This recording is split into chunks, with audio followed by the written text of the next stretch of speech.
Hello everyone, कैसे हैं आप सब। उम्मीद करते हैं सब खैरियत से होंगे। गाइस आप देख रहे हैं रिएक्शन टीवी और मैं हूं हमजा और राज। मैं हूँ स्नैन तो राजपूत। गाइस आज की जो वीडियो जिस पे हमने रिएक्ट करना है वो एक दफ़ा दोबारा उसका अट्रैक्शन है पॉलिटिक्स की तरफ है, मतलब कि क्योंकि आज की जो वीडियो जिस पे हम रिएक्ट कर रहे हैं उसका टाइटल है इंडिया रशिया डिफेंस डील। बीच में कुछ हिंदी में लिखा है, उसकी समझ नहीं आ रही।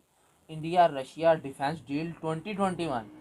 तो ये लगता है कुछ भी बहुत ही बड़ी डील लगता होने कोई वाली है, ख़तरनाक डील। बड़ी डील है, कोई क्योंकि लगता कोई यहाँ तो इंडिया उनसे कुछ ले रहा होगा या वो ले रहे होंगे। क्योंकि एक अमेरिका में भी एक नई हुकूमत आ चुकी है और उसकी रशिया के साथ बहुत ज़्यादा लग रही है। लागती है।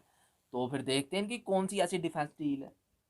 जय हिंद दोस्तों, मैं हूं अनूप और आप सब लोग देख रहे हैं ग्लोबल कॉन्फ्लिक्ट। तो दोस्तों आज के इस वीडियो में मैं आप लोगों को कुछ ऐसे रशियन हथियारों के बारे में बताऊंगा जो रशिया भारत को बेचना चाहता है और बेचने के लिए बीते कई सालों से प्रयास भी कर रहा है। इनमें से कुछ हथियार ऐसे भी है जो भारत रशिया से खरीदने के लिए इंटरेस्टेड भी है, लेकिन टर्म्स एंड कंडीशन की वजह से भारत फिलहाल इसे आगे नहीं बढ़ा पा रहा है। और दोस्तों ऐसे ही हथियारों को लेकर अब रशिया की तरफ से भारत को किया गया कुछ बड़े ऑफर, जिनमें रशिया के light utility helicopter Sukhoi 30 MKI के upgradation project, Tor missile system और इंडिया और रशिया के बीच में डिस्कस किए जाने वाले shoulder fire surface to air missile शामिल है। तो डिटेल में जानने के लिए वीडियो के आखिर तक बने रहिए और चैनल को सब्सक्राइब और वीडियो को लाइक जरूर कीजिए। तो दोस्तों एरो इंडिया 2021 में जहां पे भारत को कई सारे खुशखबरी मिला है, वहीं पे रशिया की तरफ से भी भारत के साथ अपने डिफेंस टाई या फिर बोले तो डिफेंस डील को और आगे बढ़ाने के लिए 2 कदम आगे बढ़ाया गया। और दोस्तों रशिया की तरफ से उठाया गया इन कदमों में सबसे प्रमुख है KA-2260 लाइट यूटिलिटी हेलीकॉप्टर का प्रोग्राम और सुपर सुखोई के अपग्रेडेशन। फरवरी 3 के टास न्यूज एजेंसी के रिपोर्ट के मुताबिक रशियन एरोस्पेस इंडस्ट्रियों की तरफ से KA-2260 हेलीकॉप्टर को और उन्नत बनाया जा रहा है। सोर्सेस के मुताबिक रशिया द्वारा हाल ही में KA-2260 लाइट यूटिलिटी हेलीकॉप्टर को काफी ज्यादा मॉडर्नाइज भी किया गया है और कुछ अन्य फीचर्स के ऊपर भी रशिया फिलहाल रिव्यू कर रहा है। और इन रिव्यू के बाद इन एयरक्राफ्टों को और घातक और आधुनिक बनाया जाएगा, जबकि इन हेलीकॉप्टरों के पास फ्यूचर में भी अपग्रेड होने का ऑप्शन है, जिसके तहत समय के मुताबिक हेलीकॉप्टरों को टेक्नोलॉजिकली एडवांस किया जा सकता है। दोस्तों KA-2260 हेलीकॉप्टर असल में रशिया के रोस्टेक हेलीकॉप्टर कॉर्पोरेशन के द्वारा बनाया हुआ एक लाइट यूटिलिटी हेलीकॉप्टर है। इसमें 2 कोएक्साइल मेन रोटेटर का इस्तेमाल किया गया है, जबकि इसमें कोई भी टेल रोटेटर नहीं है। इस वजह से हेलीकॉप्टर के इंजन के मैक्सिमम पावर का यूटिलाइजेशन किया जा सकता है और पूरा का पूरा पावर हेलीकॉप्टर को लिफ्ट करने में इस्तेमाल किया जा सकता है, जबकि इससे हेलीकॉप्टर के सेफ्टी भी काफी बढ़ जाता है और कम एरिया के अंदर भी हेलीकॉप्टर लैंड और वहां से टेक ऑफ कर सकता है। इसी वजह से इन हेलीकॉप्टरों को जहाजों के ऊपर इस्तेमाल के लिए सबसे बेहतरीन हेलीकॉप्टर भी कहा जाता है। रशिया के सोर्सेस के मुताबिक इन हेलीकॉप्टरों को ऐसे बनाया गया है ताकि ये ऊंची पहाड़ी एरिया में ठंड और गर्मी दोनों मौसमों में ऑपरेट हो सके। साथ में समुद्री कंडीशन, खास करके मॉइस्चर वाले कंडीशन में भी इसे बेहतरीन तरीके से इस्तेमाल किया जा सके। जबकि हेलीकॉप्टरों के रोल को लेके ये भी खुलासा किया गया है कि ये हेलीकॉप्टर रिकॉनेसन, पेट्रोलिंग, मॉनिटरिंग और ट्रांसपोर्ट मिशन में इस्तेमाल किया जा सकता है। इवन 2015 में रशिया और भारत के बीच में KA-2260 हेलीकॉप्टरों को लेकर बातचीत भी शुरू किया गया, जिसके तहत भारत रशिया से ऐसे 200 हेलीकॉप्टरों को खरीदना चाहता है, जिनमें से 60 हेलीकॉप्टर तो डायरेक्टली रशिया से बन के आएगा, जबकि बाकी के बचे 140 एयरक्राफ्टों को भारत में ही टेक्नोलॉजी ट्रांसफर के तहत निर्माण किया जाएगा। दोस्तों इसके लिए 2017 में इंडो रशियन हेलीकॉप्टर लिमिटेड नामक एक कंपनी का भी गठन किया गया, जो भारत में इन हेलीकॉप्टरों को निर्माण करेगा। पर बीते कुछ महीनों से खबरें आ रहा है कि प्राइस को लेकर दोनों देशों के बीच में फिलहाल मतभेद है और इसे भी सही करने के लिए दोनों देशों के उच्च अधिकारियों के बीच में बैठक भी हो रहा है। और अब रशिया की तरफ से जब फिर से एक बार इन हेलीकॉप्टरों के चर्चा भारत में उठाया गया, तो संभावित माना जा रहा है कि रशिया जल्दी हेलीकॉप्टर के ऑफर को लेके कुछ अच्छा पेशकश कर सकता है, या फिर ऑलरेडी ऐसे पेशकश हो चुका है जिसे लेके रशिया अब पॉजिटिव फील कर रहा है। दोस्तों भारत के जरूरत के लिए इन हेलीकॉप्टरों में कुछ तब्दीली भी किया जा रहा है, जिनमें हेलीकॉप्टरों में नाइट डिवाइस लगाया जाएगा ताकि हेलीकॉप्टर रात में भी फ्लाई कर सके। साथ में हेलीकॉप्टरों में ऑटो पायलट जैसे इक्विपमेंट भी लगाया जाएगा ताकि हेलीकॉप्टर सेफली लैंड भी कर सके। ऑन बोर्ड ऑक्सीजन जनरेटर और समुद्र के ऊपर इमरजेंसी लैंड करने के लिए उसमें फ्लोटिंग इक्विपमेंट भी लगाया जाएगा। दोस्तों चलिए बात करते हैं सुखोई 30 MKI के बारे में। आप सब लोगों को पता ही होगा कि इंडिया इन एयरक्राफ्टों को और मॉडर्नाइज और आधुनिक करके सुपर सुखोई स्टैंडर्ड तक लाना चाहता है, और ये super Sukhoi concept Sukhoi 30 MKI के अपग्रेडेशन प्रोजेक्ट है। और दोस्तों बड़ा खबर ये है कि एरो इंडिया 2021 के मौके में टास न्यूज में 3 फरवरी के दिन बताया गया है कि रशिया और भारत के बीच में सुपर सुखोई कॉन्सेप्ट को लेके फिलहाल बातचीत चल रहा है। बातचीत का स्तर फिलहाल शुरुआती दौर पे है, लेकिन रशिया की तरफ से इन्हें लेके कई पॉजिटिव जेस्चर दिखाया गया है। रशिया के उच्च अधिकारियों का मानना यह है कि बीते कई सालों से भारत और रशिया के बीच में डिफेंस कोऑपरेशन और इंडस्ट्रियल कोऑपरेशन काफी बेहतर है और ये दुनिया के मार्केट में एक यूनिक एग्जांपल है। और उनके द्वारा यह भी बताया गया है कि भारत के एंटरप्राइजेस मतलब हिंदुस्तान एरोनॉटिक्स लिमिटेड रशिया के साथ मिलकर इन फाइटर एयरक्राफ्टों को मॉडर्नाइज करने की तरफ आगे भी बढ़ना चाहता है। दोस्तों आपके जानकारी के लिए बता दूं कि इंडिया द्वारा रशिया से twin engine multi role air superiority Sukhoi 30 MKI fighter एयरक्राफ्टों को खरीदा गया है और भारत ऐसा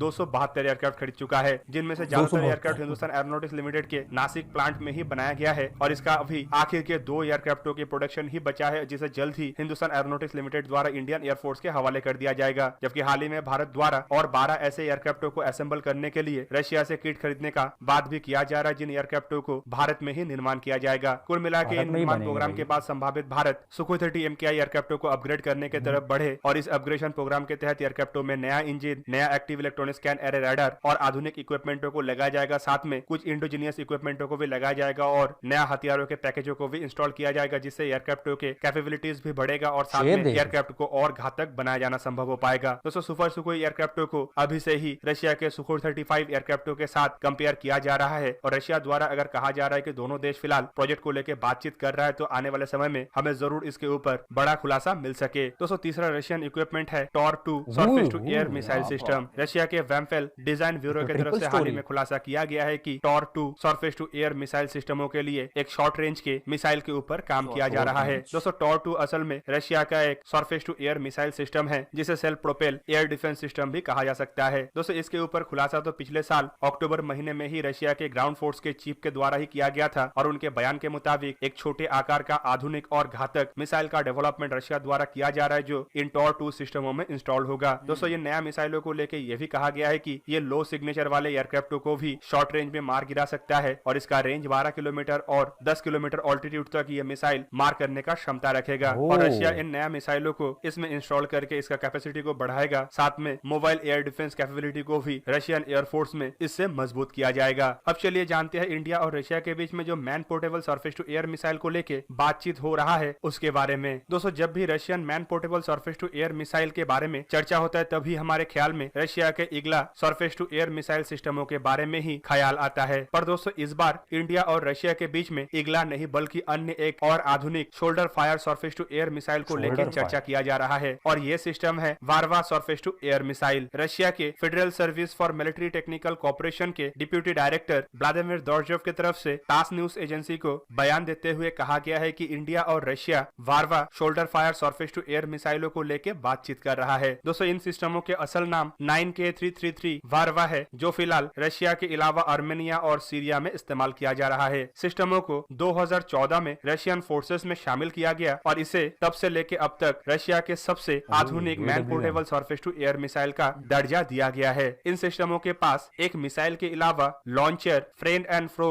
डेजिग्नेटेड सिस्टम और लो फ्लाइट में एयरक्राफ्ट को डिटेक्ट करने वाले सिस्टम शामिल होता है। रशिया के बयान के मुताबिक इन सिस्टमों को 8 सेकंड के अंदर ही फायर करने के लिए तैयार किया जा सकता है और ये 10 मीटर से लेके 4500 मीटर के ऑल्टीट्यूड तक अनमैन एरियल व्हीकल, लो फ्लाइंग क्रूज मिसाइल जैसे घातक हथियारों को ध्वस्त कर सकता है। जबकि एयरक्राफ्टों के खिलाफ भी इसका परफॉर्मेंस दुनिया के किसी भी shoulder fire surface to air missile के तुलना में काफी अधिक है। इवन इसका रेंज 500 मीटर से लेके 6.5 किलोमीटर है और इसे पॉइंट एयर डिफेंस के तहत भी इस्तेमाल किया जा सकता है। दोस्तों रशिया एरो इंडिया में करीबन 200 मिलिट्री इक्विपमेंटों को दिखा चुका है, जिनमें से कई सारे ऐसे इक्विपमेंट है जो भारत आइदर ऑलरेडी खरीद चुका है या फिर खरीदने के लिए इंटरेस्टेड है। इवन रशिया द्वारा कुछ आधुनिक इक्विपमेंटों को भी इस एयर शो में लाया गया था, जिसे रशिया साउथ ईस्ट एशिया और अन्य क्षेत्र में बेचने के लिए भी तैयार कर रहा है। तो दोस्तों ये था आज का वीडियो। अगर आपको वीडियो अच्छा लगा तो लाइक कीजिए और मेरे चैनल को सब्सक्राइब कीजिए और साथ में बना हुआ।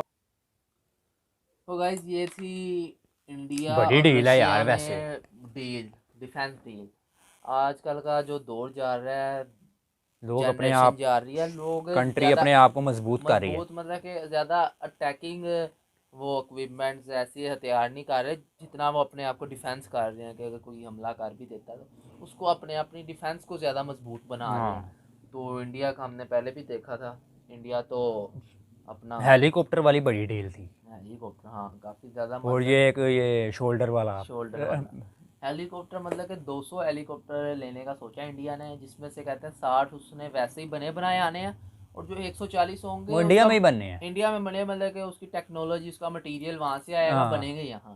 और उसकी कंपनी को एक नाम दिया गया है, इंडो रशिया। मतलब कि इंडिया का नाम भी आ रहा है और रशिया का भी रशिया है, का इंडो नाम भी रशिया। है, इंडो रशिया। जैसे हम इंडो पाक कहते हैं, इसी तरह इंडो रशिया आ रहा है। तो उसके बाद अगर हम वो जंगी जहाज़ पे बात की जाए, वो यार बड़ा उसकी वैसे शेप हमें काफ़ी ज़्यादा, उसने हमें मुतासिर किया जिस तरह की उसकी शेप थी। और टैंक्स तो ट्रिपल स्टोरी थी ट्रिपल यार। स्टोरी थी। मतलब कि उन्होंने वरना वैसे हमने देखी एक स्टोरी है, हाँ। एक बंदा ऐसे, वो 3 थे ऊपर, 3 लोग जाते तो हैं। मतलब कि शॉर्ट रेंज की उसमें मिसाइल हैं, आप उससे काफ़ी ज़्यादा वो शॉर्ट रेंज भी देख 10 किलोमीटर, ये 10 किलोमीटर शॉर्ट होती है यार, शॉर्ट हिसाब लगा रेंज, लो। ये इतनी इतनी बड़ी शॉर्ट रेंज, ऊपर ये से शोल्डर 10 वाला किलोमीटर कहाँ तक शोल्डर होता है? मिसाइल, वो भी 500 मीटर से 6.5 किलोमीटर तक। वो अनआर्म्ड व्हीकल को, मतलब कि जहाँ कोई ऐसा बगैर आदमी के जो ऐसी ड्रोन होते हैं, जैसे कोई ऐसा व्हीकल, उसको गिराने के लिए। उसको गिराने के लिए। अब उसको चलाने ही काम रखता है यार। जब ऐसे रख कर चलाना, आपने एकदम बूढ़ा हिलना ठपा है। और यार वैसे निशाना लगाना भी बड़ी बात है, इसमें क्योंकि तो वो साथ उन्होंने दूरबीन चल दी है। रहा होता है ड्रोन, वो एक जगह थोड़ी खड़ा होता है। उसको अंदाजा लगाना कि यार हाँ, इसने कि 2 इस सेकंड में यहाँ आ 2 जाना। सेकंड में यहाँ पे आएगा तो यहाँ फायर करना है। फायर ऊपर से उसकी, उसका जो चलने का तरीका 8 सेकंड में फायर हो जाता है। हाँ, 8 सेकंड में तैयार हो जाता पूरा। तैयार हो जाता है। हाँ, मतलब एक होता है ना कि यार मिसाइल है, उसे 5 10 मिनट सेट करने में ही लग जाते 10 हैं। बंदे आ गए हैं, उठा रहे हैं, वजनी है, उसे रखा है, इंस्टॉल किया, ओके किया, चलो फिर फायर। इतनी देर में तो अगला काम करके चला गया होगा। अच्छा, उसने 10 किलोमीटर इसलिए कहा होगा क्योंकि जो दूसरे मिसाइल वगैरह होते हैं ना, वो उनकी 6-6 हज़ार किलोमीटर की रेंज होती है, किसी की 2500 किलोमीटर की। क्योंकि हमने ऐसी वीडियोस हाँ, देखी है कि बहुत बहुत ज़्यादा रेंज।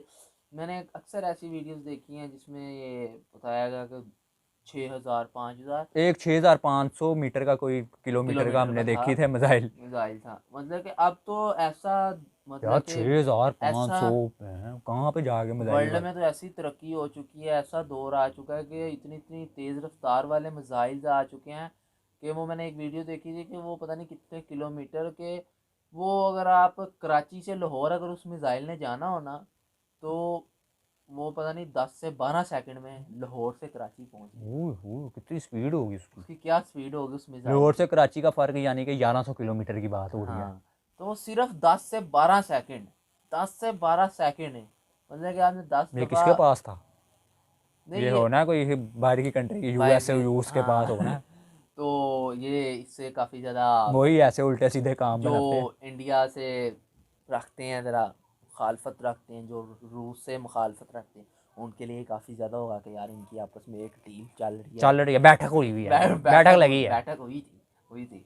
तो ऊपर से जो बाइडन आ चुके हैं, अमेरिका के एक नए सदर। ये बड़ा फर्क पड़ता है यार, जब भी अमेरिका का कोई सदर क्योंकि चेंज होता है ना। अमेरिका एक बहुत बड़ी रियासत, हाँ, मतलब के पाई जाती है, बहुत बड़ी कंट्री जिसका दुनिया में एक बहुत बड़ा रोल, सुपर पावर भी उनको सुपर कहते पावर हैं, में अभी मतलब नाम के है। माना हाँ, गया। जिस तरह आप देख लें कि अगर कोई छोटी मोटी कंट्रीज के अगर आप पॉलिटिशियन चेंज हो, अमेरिका का चेंज सदर होगी, अमेरिका का चेंज होता है, क्या नाम है, खलबली दूसरे मुल्कों में पड़ दूसरे जाती है। मुल्कों में पड़ जाती है। अब जैसे ये नेपाल, बांग्लादेश, इनसे, श्रीलंका, हाँ, इनका इनका किसी को कोई नहीं पता होता। पता ही नहीं होता, हाँ। वो होता ही नहीं कि यार कौन है और कौन आया है। लेकिन ये इंडिया, पाकिस्तान, रूस, अमेरिका, चीन, ये बहुत ज़्यादा मुतासिर करते हैं दूसरे ममालिक को। तो क्योंकि जब कोई नया आता है ना, तो लोग सारे उसके साथ ना दोस्ती बनाने की कोशिश करते हैं, क्योंकि ये नया है, चलो इनके नए साथ हैं। हमारा बातचीत हाँ, चल जाए। और मैंने सुना है जो बाइडन ने आते साथ ही इंडिया को धमकियां भी दी हैं काफ़ी ज़्यादा। ये कहाँ ये सुना तूने? ये तो हमारे व्यूवर्स अब हमें कंफर्म करके बताएंगे। 1-2 वीडियो मैंने भी देखी मैंने थी। भी देखी थी कि वो जो बाइडन धमकियां लगा रहा है, कुछ ऐसी पॉलिसी बना रहा है जिससे इंडिया से कुछ मुखालफात मेरा ख्याल है ये रशिया की इस डील पे तो नहीं कर रहा। वो हो सकता है, हो सकता है। तो गाइज ये थी आज की हमारी वीडियो और ये था आज का हमारा रिएक्शन। अगर आपको हमारी वीडियो अच्छी लगी तो हमारी वीडियो को लाइक कीजिए हमारे चैनल को और सब्सक्राइब हमें करें। यूं ही सपोर्ट करते तो रहिए। मिलते हैं आपसे नेक्स्ट वीडियो में। तब तक के लिए।